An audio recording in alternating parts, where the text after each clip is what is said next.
Welcome to Coffee, Coffee, Coffee, your place for average Joe coffee reviews. Today's coffee wants to know, do you bleed black? What? So today we are reviewing Deathwish Coffee Company's Valhalla Java Odinforce blend. Mm-hmm. So that's a mouthful, but yes. So Deathwish Coffee is known for having a lot of caffeine. Right. How much caffeine is actually kind of a tricky thing to find out. I don't really know the answer. Many sources say twice the amount of caffeine. Mm-hmm. One source, I think it was Consumer Reports, said 472 milligrams of caffeine for an 8-ounce cup, which is a lot of caffeine. Is that making it the way that they recommend with 2.5 tablespoons? I assume. See, that's where I think it gets really tricky. Right. Is like probably some people are like brewing it traditionally, and then other people are putting more coffee in. Yeah. So see, this says 2.5 tablespoons per 6 ounces of water. So that means that if Consumer Reports or whatever you said said an 8-ounce cup, then you're talking about 3 tablespoons of coffee in an 8-ounce cup. Right. Yeah. Basically. So, but the point is, though, what does it do to you, and how does it? Right. Even more importantly, how does it taste? Because if you just want caffeine, you take caffeine pills, right? They make caffeine pills. I guess, yeah. They did it on Saved by the Bell. That's what Jesse took. I'm so excited. Also important about this, we should point out, and you can't see it from that far away, but look up an image of it. It has a picture of Odin on there in a state of undress.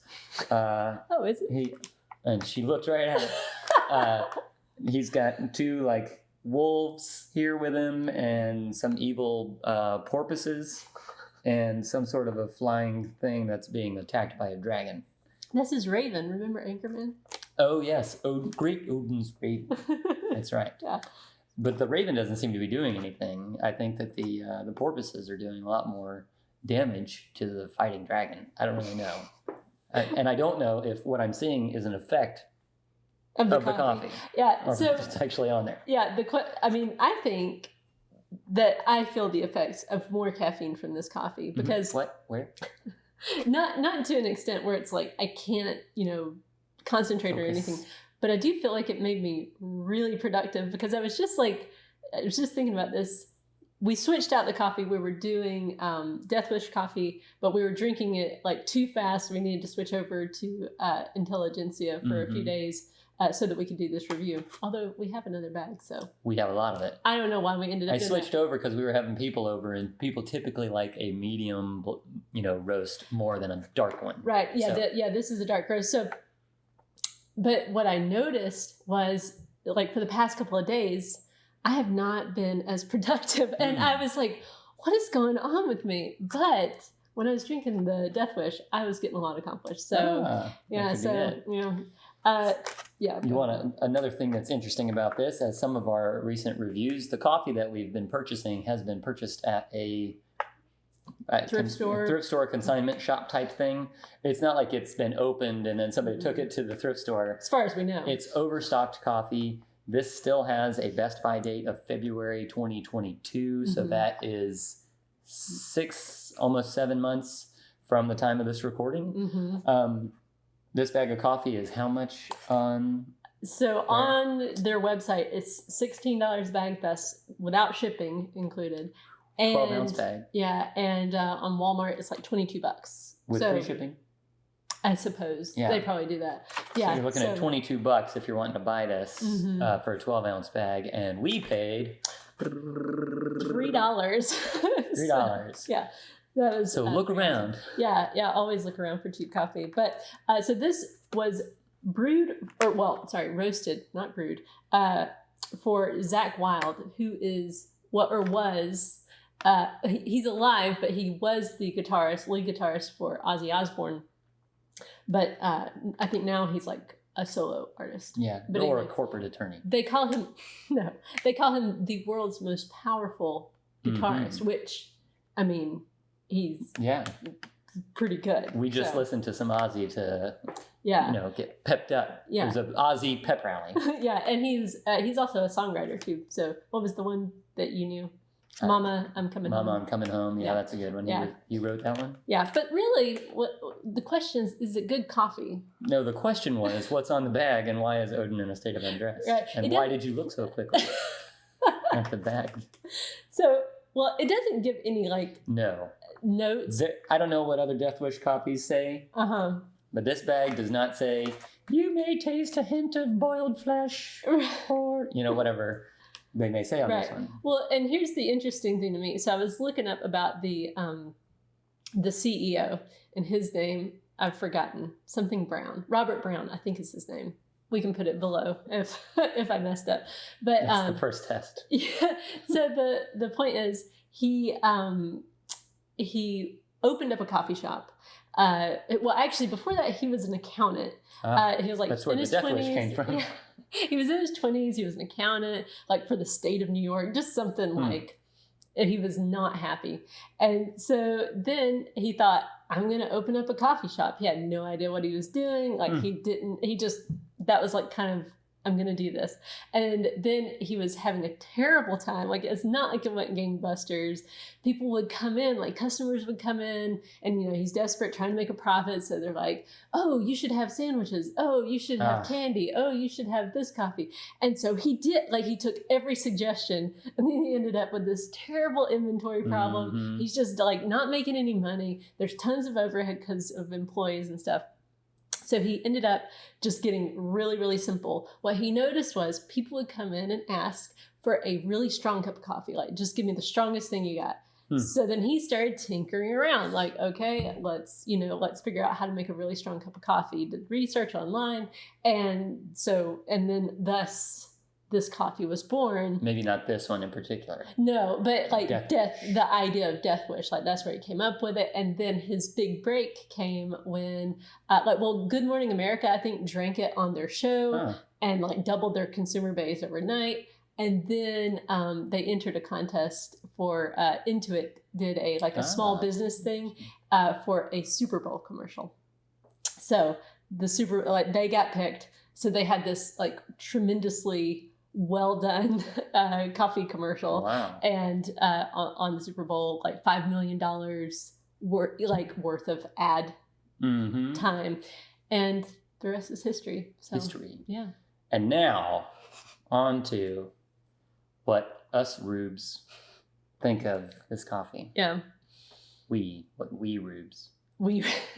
Now, like this coffee, the first time we had it, I gotta say, I didn't really like it. I was kind of like, I mean, I do have a Death Wish. No. Like, I was just kind of like, it's fine. Like, there's no off flavor. It's a darker roast. And again, I'm more inclined to like a medium roast. I think it's the caffeine that's doing it to me though, but because I think I have this really positive association with it now and I like it better. So over the course of drinking it for like a week, it's like, yeah, that's really good. Good coffee. Yeah. And it doesn't remind me of a lot of dark roast coffees. Like they are a little bit harder for me to drink. Mm-hmm. I don't know if they feel thicker. Like I know what you mean. It's liquid, but I think sometimes it can feel thicker. Maybe that's an oiliness or something. Mm-hmm. Yeah. But this one doesn't have as much of that. Sorry, it's a lot of caffeine. Yeah. Yeah. No, but I even enjoy the way it tastes. Like, again, it doesn't have to me like a lot of like identifiable, like, oh, this tastes like chocolate or this tastes. It's just kind of a, brown. Coffee. Yeah. Like brown. Just brown flavors. Maybe it is burnt flesh. It's Vikings. Why did you say that? Well, Vikings, things like that. Odin. Right. Yeah. I love the marketing. I mean, I love the art on the bag. The marketing on the back of the bag is creative writing. So just it's kind of an overall good experience in my opinion. Right. And it is certified organic. Oh yeah, that's and cool. Also there were some things that they said about, sorry for that noise there, Black Label Society. I don't know what that is. I don't either. Maybe I'll put a note on the bottom there. Yeah. But yeah, USDA organic and fair trade.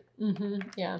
But it is a blend. You didn't read any of this, from Indonesian volcanic soil coffees and also Central and South America.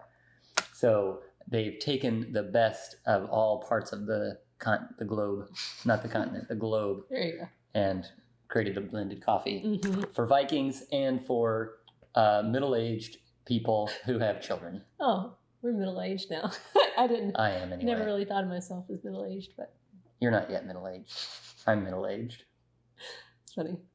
But I don't have a death wish, so I'll live to be forever. 100. You'll live to be forever. I think it'll never end. This coffee really is affecting It is affecting it. Something to do with it. Yeah. So the donut rating. Right. See, I almost forgot about that. Oh my goodness. All right. So we have 5 donuts to choose from. Yeah. We can choose donuts on this end or donuts on that end or donuts in the middle. But the number of donuts is what matters. Right. So I have no idea what you're talking about. I don't either. So the donut rating out of 5, I would say it's probably going to fall into that land of 3.5. Oh my gosh! Again with the 3.5. What were you going to say? A 4? At least a 4. Really? Maybe even a 4.5. It's the kick from the caffeine. I'm telling you, I think I'm addicted. That might be it. Yeah. Well, let's err on the side of a 4. Yeah, at least a 4. And say the extra caffeine gives it that good boost. Mm-hmm. Maybe you only have time in the morning for 1 cup. Yeah. Well, you should grab some. That's actually a good point. I mean, it is a more expensive coffee, $16 to $22 a bag. That's a lot. And if I was having to pay that, I would not buy it. I would just drink more coffee that's cheaper. Unless it's double caffeine. Yeah. That's what I'm saying. Yeah. But if you are just wanting pure caffeine intake, you're like, okay, I don't care how many cups I need to drink. I just want to, well, then it's really more like buying an $8 bag of coffee, which is pretty common. Yeah, $8 a bag is a pretty common price. That's not too high. That's what you're going to find across the line for most of your grocery store coffees. Mm-hmm. Not like Folgers and Maxwell House, but the Javalias and the Pete's. Yeah, and Pete's is maybe a little bit more sometimes. Yeah. Depends on where you could get a BOGO at Publix. True. Publix is a grocery store in the South. Oh, yeah. I forget that not everyone knows what Publix is. Yeah. Well, good. 4 donuts out of 5. That's pretty good. Yeah. And so is the coffee. And I would maybe rate it just a little bit higher. Maybe, but we don't do that. We're not going to 4.5. No, we're not. Well, certainly not from a 3.5. We don't do that in our marriage. No, you can't jump a full donut. No. Unless you had a full donut on the table, then I'd jump on it. It's all about compromise. That's right. Well, thanks for joining us for this review. Was it a review? Of Valhalla Java Odinforce blend coffee. And until next time, keep grinding.